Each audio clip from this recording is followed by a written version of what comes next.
Hi guys, it's Steve from Fitness Training Co Limited. Hello, welcome to Muscle of the Month for June.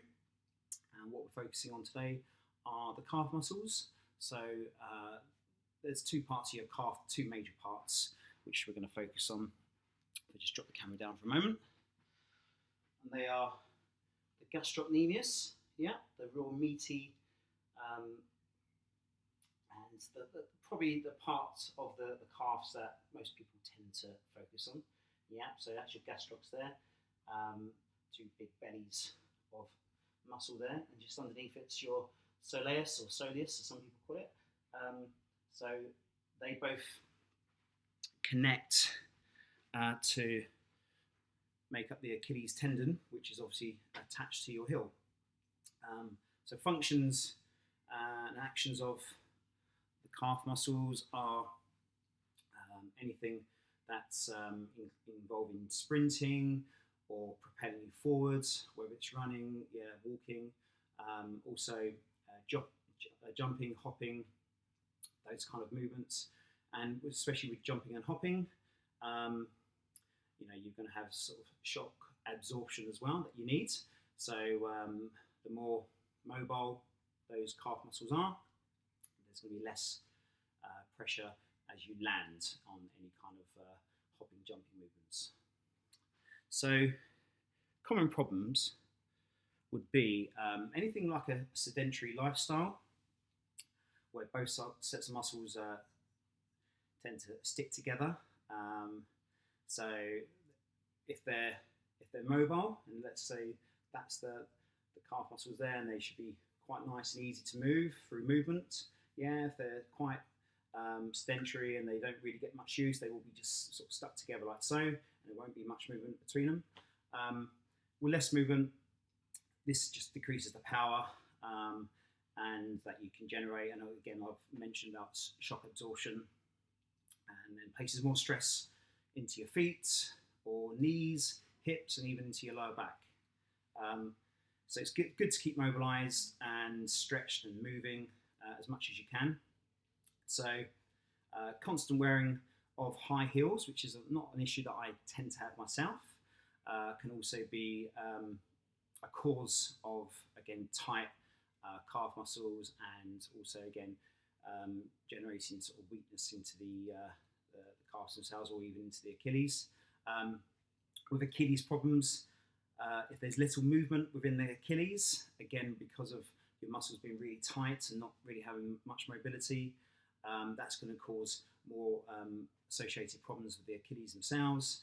And as you get more load into the Achilles, the calf muscles will play less of a part to help that shock absorption and that protection that the Achilles will need.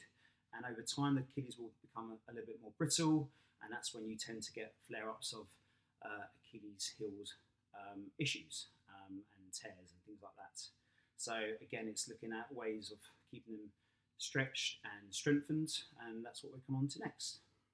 So if I just drop this down a little bit here, I have my step. So strengthening exercises, okay. What you can do are both feet. Can be on trainers as well. I'm in barefoot, we can obviously do in trainers. And you can do some heel raises there, standard heel raises. Tends to be more for your gastrocnemius, the bigger calf muscles there. Up and down like so, you just drop down, nice and high. Just going lower if you want to there, okay? So you have the option there.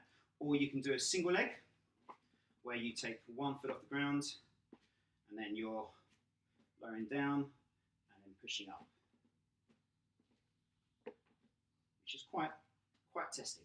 So you could also do this with some balancing. You could hold on to a wall or anything else that you need to, a pole, anything that you have nearby. Okay, so you've got the two options there with the heel raises. Then you have the soleus option, where you bend your knees more. I'd probably advise going for both feet on this one. Be a lot more challenging with the single leg. And so you're here, knees bent. It's not in a squat position as such, but you can see obviously the change of position of the legs, and then going up into the toes like so. but my legs don't really change. Yeah, just dropping down a little bit further back if I want to.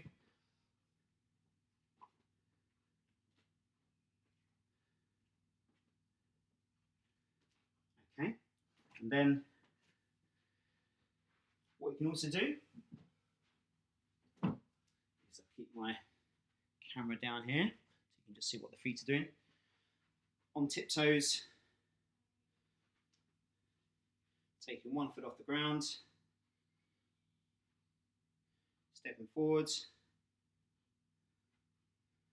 Yeah, so keeping that contraction of the feet, yeah. Or you can stay stationary. It's not as easy as you think. Keeping your core engaged. Staying right up into your toes, those calf muscles having to work. And this will be for about 60 seconds, okay? Okay, and then you've got one more. Well, I'm going to use my foam roller here. You could use anything, any kind of object really. You can see the foam roller there. So from here, just a bit of a step back. More for the soleus again, so you're focusing more lower calves. You bend the knee and you stretch forwards. Yeah, the knee doesn't change. It stays in that bent position.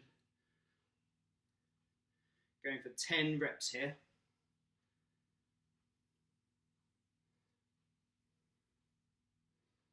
Yeah, and then you do 10 and you swap over, okay? So they're kind of strengthening exercises you can do. For stretching, you've got your typical calf stretch that we tend to do here. So just using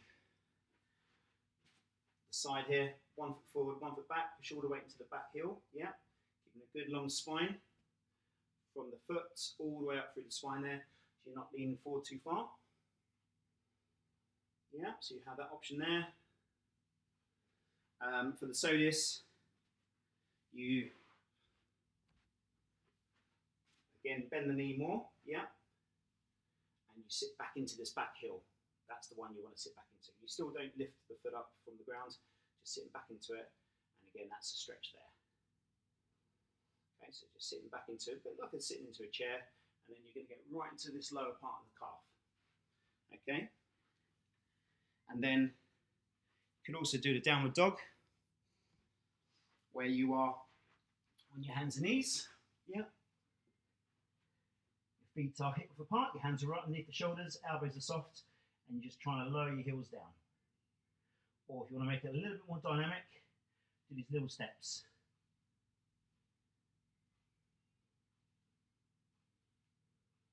Okay. Okay. And then last bit, using the foam roller, using either the small one here or the larger one, place underneath your calf, and then you are rolling back and forth like so, and you go from out to in, out to in, okay? So you're just moving around up and down. If there's any tight spots, you can hold it there and then just do that. There's little movements, you can really get into them there, okay? So, or you could go 1 foot on top of the other, lift your bottom off the floor again, and again add a bit more pressure by doing the double leg.